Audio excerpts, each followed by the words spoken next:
এত সুন্দর একটা ওয়েদার, আর এই ওয়েদারে যদি আমি খিচুড়ি না রান্না করলাম তাহলে কি কিছু হলো?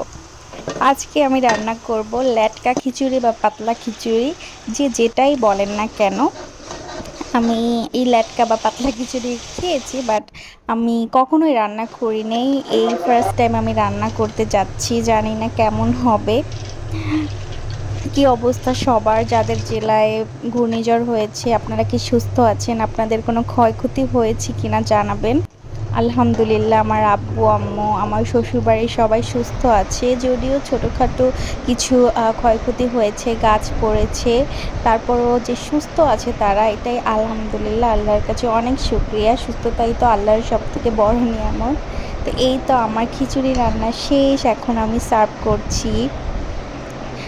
আমি খিচুড়ি রান্না করতে করতে আর দেখছিলাম যে আমার খিচুড়িটা কেমন হয়েছে। আমি আসলে যখন ফার্স্ট টাইম কোনো কিছু রান্না করতে যাই, আমি রান্না করি আর খেতে থাকি যে কেমন হলো আমার খিচুড়িটা, ভালো হলো কি না। এটা শুধু বারবার টেস্ট করতে থাকি। তো অনেক মজা হয়েছে, আমার নিজের কাছে অনেক মজা লেগেছে, আমার ভাই খেয়েছে, ওর কাছে মজা লেগেছে। যেহেতু আমরা বাসায় দুইজন আর কেউ নাই, তাই আমি কারো কাছ থেকে রিভিউ পাই নাই। নিজের রিভিউ নিজে দিলাম, আর আমার ভাইয়ের রিভিউটাই দিলাম।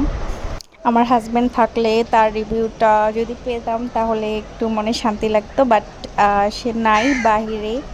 তো এইটুকুই ছিল আমার ভিডিও। আপনারা সবাই সাবধানে থাকবেন, সুস্থ থাকবেন। আল্লাহ হাফিজ।